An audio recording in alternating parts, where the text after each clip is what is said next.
একের পর এক সফলতা শামসেরগঞ্জ থানার। মধ্যরাত্রে ফেন্সিডিল সহ 3 জনকে গ্রেপ্তার করেছে শামসেরগঞ্জ থানার পুলিশ। জানা যাচ্ছে ফেন্সিডিল সহ তাদেরকে গ্রেপ্তার করা হয়েছে।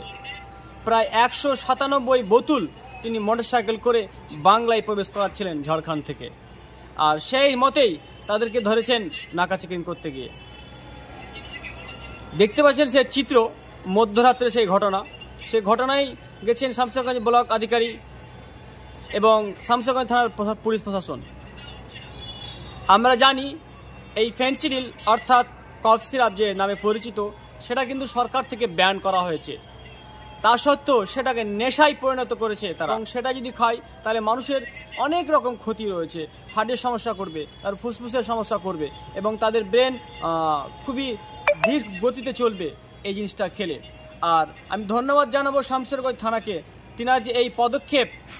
তার কিছুদিন আগেই কিন্তু হিরোইন ধরা পড়েছিল, প্রকাশ্যে অ্যাম্বুলেন্সে নিয়ে যাওয়া হচ্ছিল, তখন পুলিশের তৎপরতায় সেই অ্যাম্বুলেন্সটা ধরা হয়েছিল, সেখানে হিরোইন ধরা হয়েছিল। এবং সেই মতে গত রাত্রে অর্থাৎ মধ্যরাত্রে ফেন্সিডিল সহ তাদেরকে অ্যারেস্ট করা হয়েছে। যেটুকু আমরা জানতে পারলাম, 3 জনের মধ্যে 2 জনের বাড়ি হচ্ছে মুর্শিদাবাদ জেলার সুতি থানার অন্তর্গত এবং 1 জনের শামসেরগঞ্জ থানায়। তাদেরকে আজ জঙ্গিপুর আদালতে পাঠানো হয় এবং তারা কোনো রকমভাবে নাম প্রকাশ করেনি তদন্তের খাতিরে। তো দর্শক, এইভাবে যদি শামসেরগঞ্জ থেকে যত 2 নম্বরই জিনিস রয়েছে যদি পুলিশ হস্তক্ষেপ করে, তাহলে শামসেরগঞ্জ শান্ত হয়ে যাবে, শামসেরগঞ্জ একটা পরিষ্কার পরিচ্ছন্ন হয়ে উঠবে। আমি পুলিশ প্রশাসনকে ধন্যবাদ জানাবো এই ধরনের কাজকে। আমরা দেখেছি এর আগেও অনেক প্রশাসন আধিকারিকরা রয়েছে, তারা হানা দিয়েছে, কিন্তু কোনো রকমভাবে সফলতা আসেনি। কিন্তু এই ঘটনার পরে আমরা দেখেছি এর আগে হিরোইন, এরপরে আবার ফেন্সিডিল, সত্যি প্রশংসনীয় কাজ। কেননা যে জিনিসটা খেয়ে মানুষের ক্ষতি হয়, সেই জিনিসটা পুলিশ তার কাজ এমনভাবে দেখাচ্ছে যে সে কাজটা সত্যি সত্যি প্রশংসনীয়। আমরা দেখেছি যে ফেন্সিডিল বলুন, হিরোইন বলুন, গাঁজা বলুন, এই ধরনের কাজগুলো একবারে অবৈধ এবং মানুষের ক্ষতি বয়ে আনে।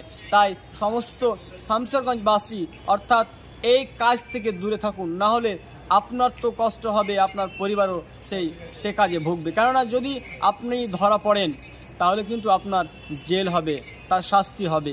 তাহলে আপনি কেন চাইবেন কি এই যে ঘটনা ঘটেছে আপনি তাদের জড়িত থাকবেন? কখনই না।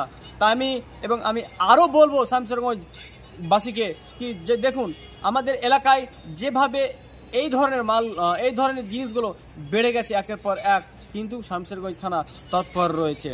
আমরা এর আগেও দেখেছি শামসেরগঞ্জ থানাকে কিভাবে তিনারা তৎপর সাথে এই ধরনের কাজ করেছে। আমি শামসেরগঞ্জ থানাকে বলবো, আপনারা একটু সজাগ হন, দেখবেন কোনো জায়গায় 2 নম্বরই কাজ থাকবে না। তা আমি ভিডিওটা বেশি বড় করছি না, এখান থেকে আমি আমার ভিডিও শেষ করছি। ভিডিওর কোন পার্টটা ভালো লেগেছে অবশ্যই কমেন্টে জানাবেন। ধন্যবাদ।